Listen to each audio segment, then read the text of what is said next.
Hi everybody and welcome back to my channel. Today I'm going to be sharing with you my August TBR.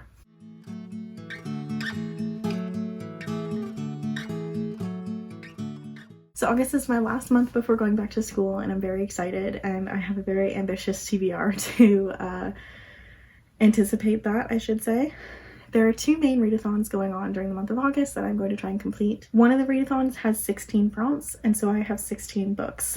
I've made a few of these books work for the other readathon as well. So within the books required for the one readathon, I have my book club pick, my buzzword pick, my audiobook, my graphic novel, and all the books for the second readathon. So I'm not going to read any more than I actually have to because I'm going to be working full-time again for the month of August, and I am being very ambitious, but I am going to be very realistic in my goals as well.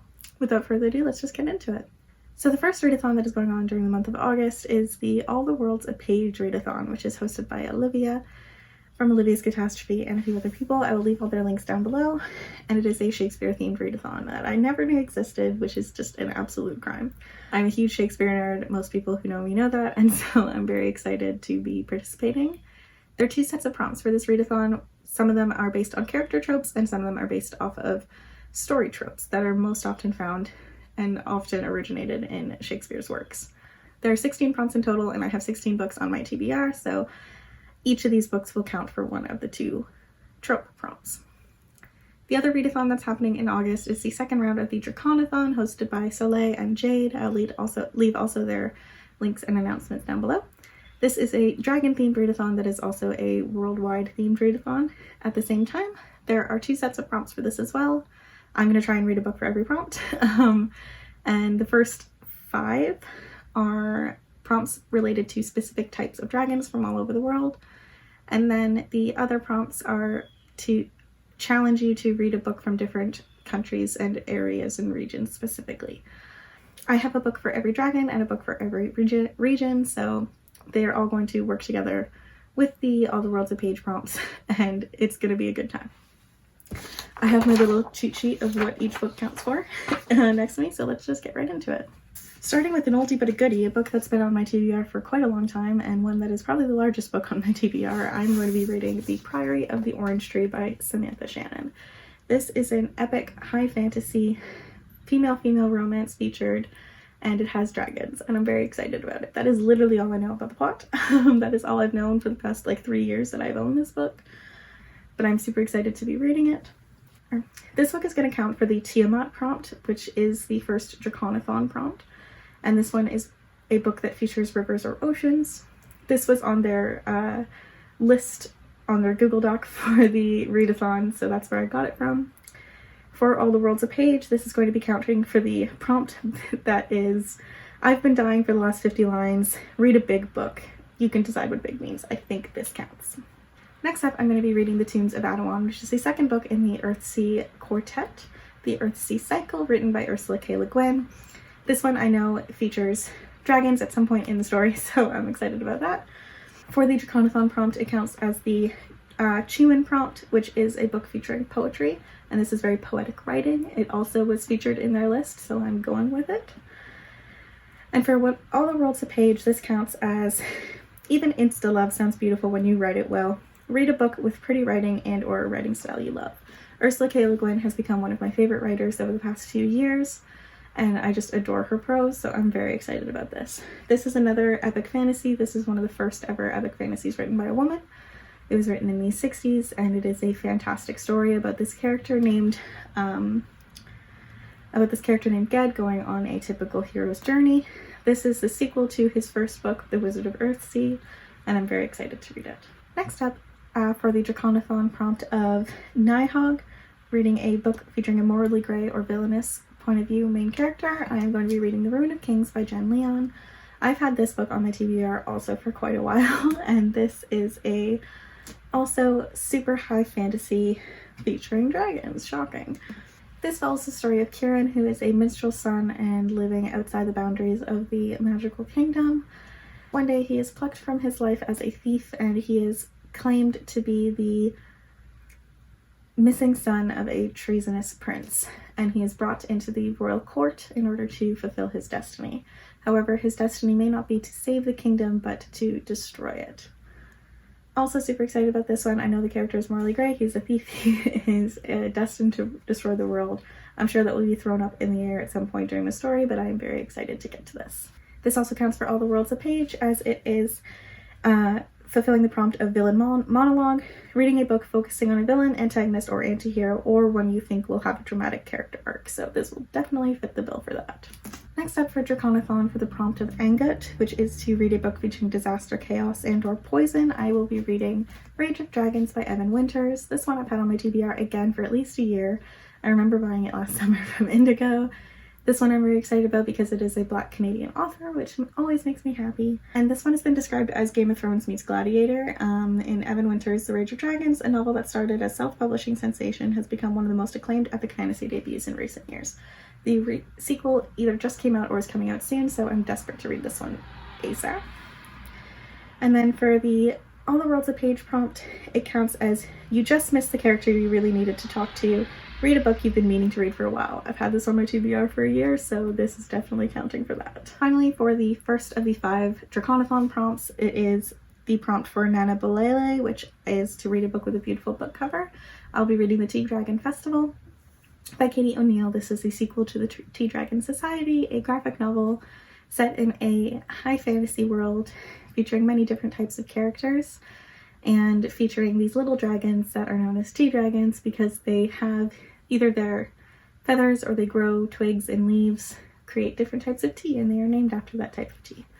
It's super wholesome, it's super fun, and I really enjoyed the first one that I read this month, so I'm very excited to read the sequel next month. That one will also be counting for All the Worlds a Page as being the one featuring the prompt, does this play need 3 parts? Read a book in a series.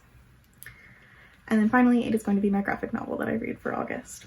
Next up are the geographical prompts for Draconathon, and then more prompts for All the Worlds a Page. First up, I'm going to be reading Empire of Sand by Tasha Suri. This one is based on Indian mythology and Indian folklore to create this major epic fantasy, so it is going to count for the Asian prompt. I'm super excited about this. I've had the entire duology on my bookshelf for over a year.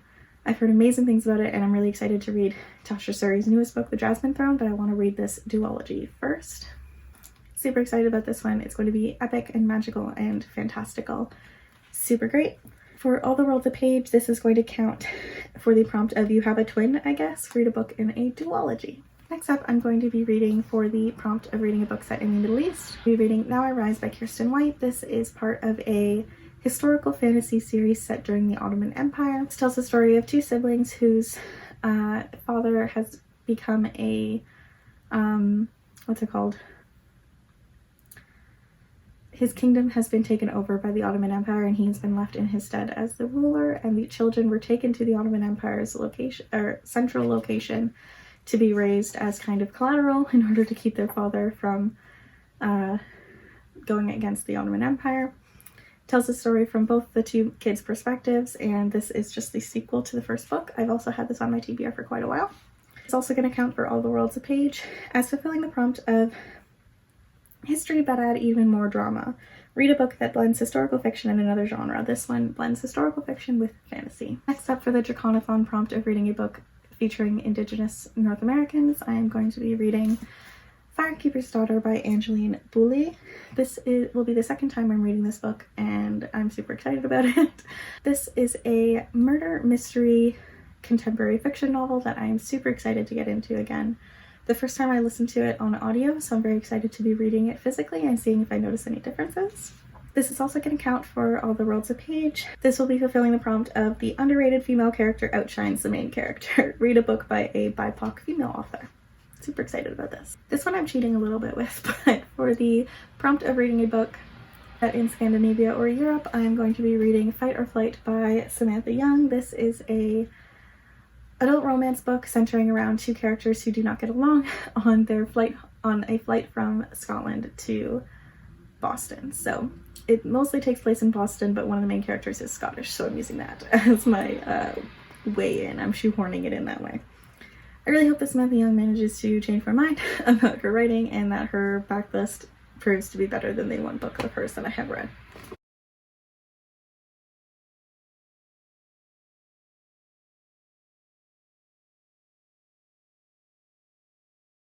Now moving on, there are 2 more books that I am going to be reading as they will fulfill other challenges that I do every single month. The first of which is my pick for the Buzzword Readathon hosted by Kayla over at Books and Lala, and this month's prompt is to read a book featuring a time of day. For that, I'm going to be reading If I Die Tonight by Allison Galen. This will also be fulfilling the All the World's a Page prompt. The Fool with All the Wisdom, take a chance on a book you're unsure about. This one I'm unsure about just because it is a thriller that has been living on my shelf for more than 2 years. This is a book I've had for a very long time.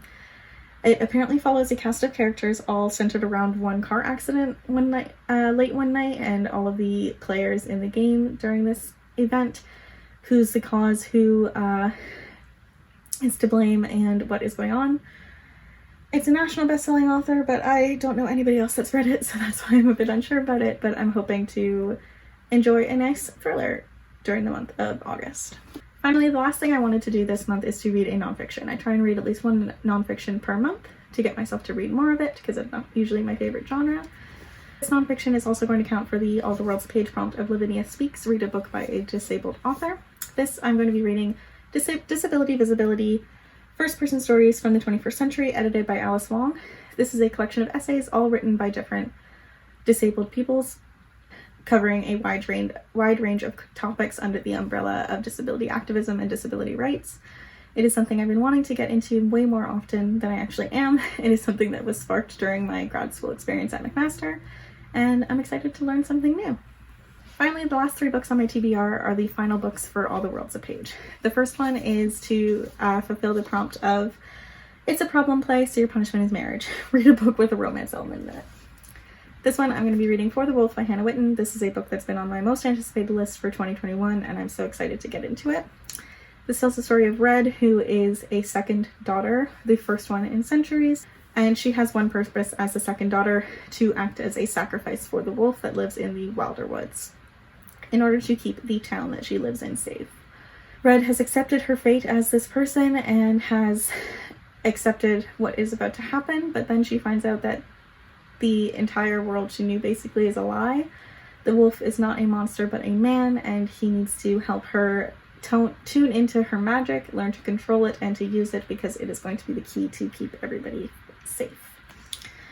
Super excited about this. I've heard the romance is fantastic. This is a dark, twisted adult fantasy that I have been waiting for for so long.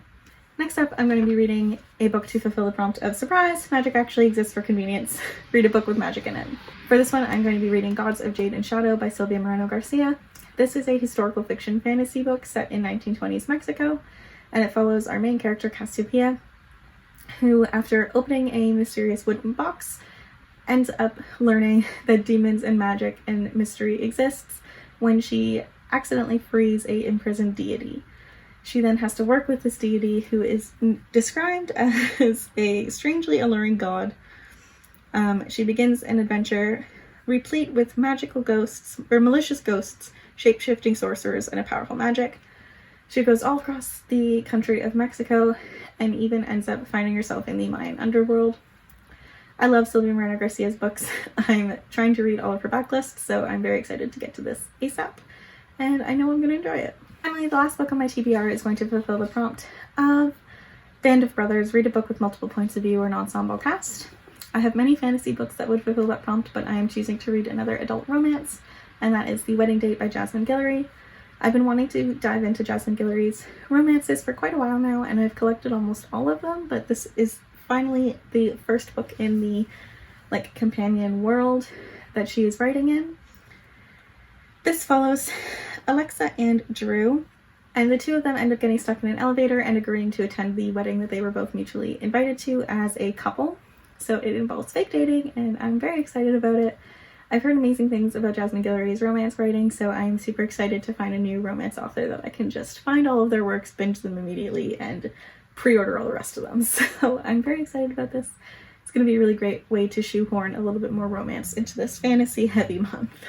Thank you guys so much for watching. I really hope you enjoyed. Please let me know down in the comments below if you're going to be competing in Draconathon or All the World's a Page this month. I'm super excited. If you are, please give this video a thumbs up because it really does support my channel. And if you're new here, please subscribe. I put out new bookish and writing videos every week. Thanks for watching, and I hope you guys have a lovely day. Bye-bye.